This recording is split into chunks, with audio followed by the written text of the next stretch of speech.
yes, Spencer did have a breakout season and had about 11 sacks, but nobody was scared of Spencer. Okay, No. to add to Mike's point, if you throw the ball 60 times a game, you're going to make a couple mistakes. Well, I don't have a problem with Tony Romo. Not like most people do. My issue, if I had to have an issue with him, is how serious did he ever take being the quarterback of the most visible team in the NFL? I never felt like he took that job seriously up until maybe last year or the year before. You know, going to golf tournaments when you should have been saying, hey, come on out here and let's throw some balls together so we can get familiar with each other, things of that nature. And then now the sad part about it is Miles Austin has gotten older now. Mm-hmm. He's gotten older and is not as good as he was 4 years ago, so you wasted that time. You know what I mean? And he is, I do think he's a bit careless on the field. He has that gunslinger mentality, and I don't think he has the talent around him to have that type of mentality. Well, okay, I can sit here and admit when it comes to Romo, I was like, he trash. I said it for years. But what made me kind of... God, don't make me defend Tony Romo. No, you have no choice. But what I'm saying is, what made me kind of say, okay, maybe it got to be other players. Maybe that's possible.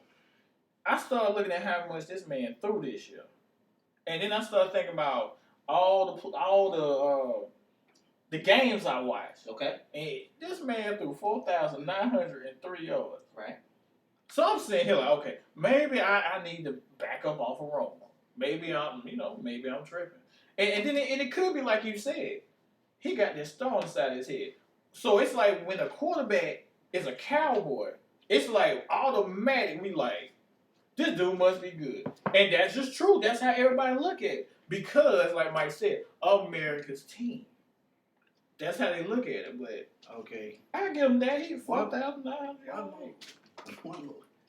How much of the blame is this year for Jason Garrett trying to take over head coaching responsibility, offensive coordinator when they could have hired somebody before this year? I mean, he can't do both jobs. That's not fair. That's not fair. Because Sean Payton did it, and he won a Super Bowl. But I guess my thing is, well, one, I think Sean Payton better than him. But at the same time, my thing is, okay, how did he get there?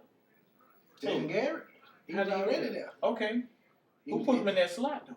Jerry Jones. Now, the biggest problem... Okay, yeah, Jerry Jones is the biggest problem. Now, that's my thing. He's the problem with the Cowboys. The problem is not Romo. It's the product that Jerry Jones is putting on the field. Mm-hmm. The owner has an idiot for general manager. Himself. Okay. Right. Now, my thing is, Dez Bryant was a can't-miss talent. I agree with that. But he's a head case. And I know he says, I don't want to pass up on another Randy Moss again. But you know what? You need to look at your team and look at all the head cases and all the negativity you've had. And at some point in time, even though you guys are America's team, people are going to turn the channel when you're on because they don't want to see all this negativity on the field. So, and then on top of that, you're not winning. So you got Dez Bryant out there. You're not winning.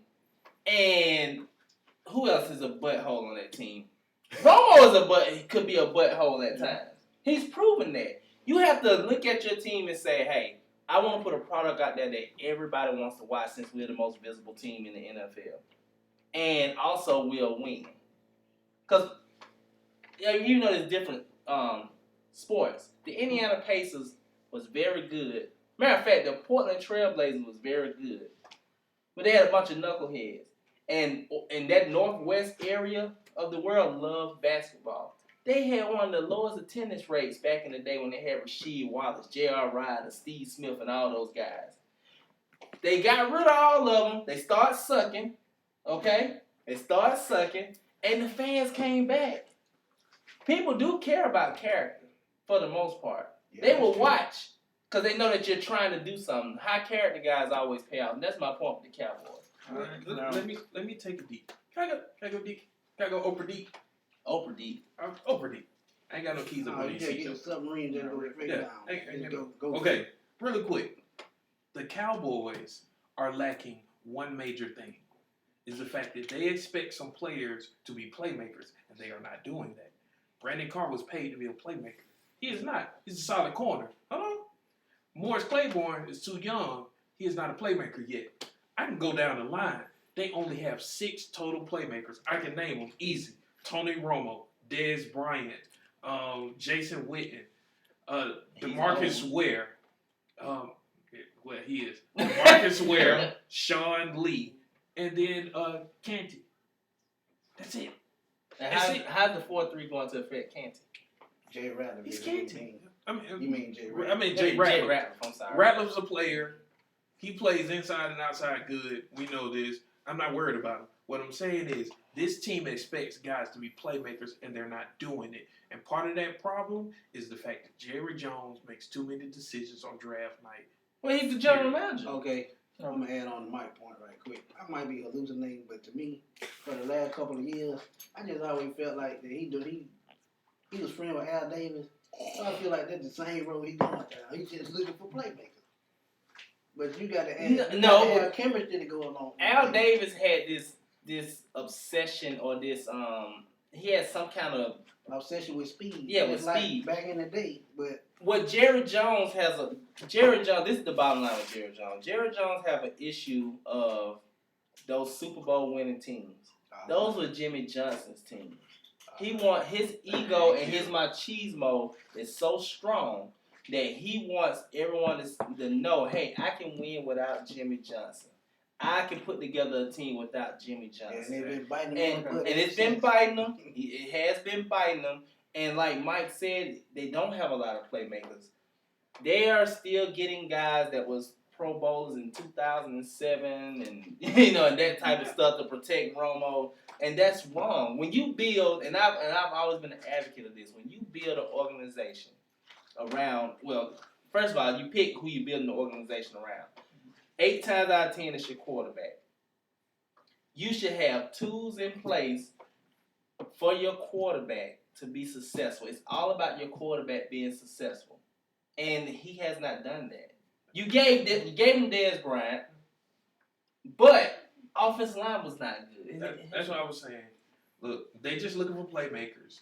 They don't have them Correct. because they have not gotten the players that the head coach wants, in my opinion.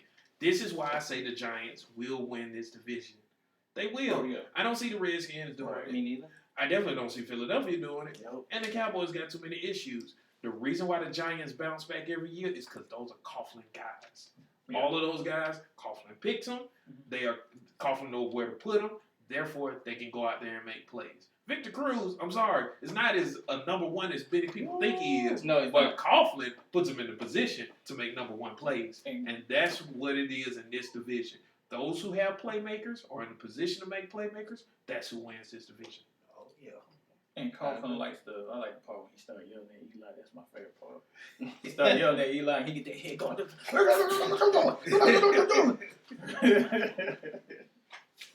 Well, that is our summation of the NFC East.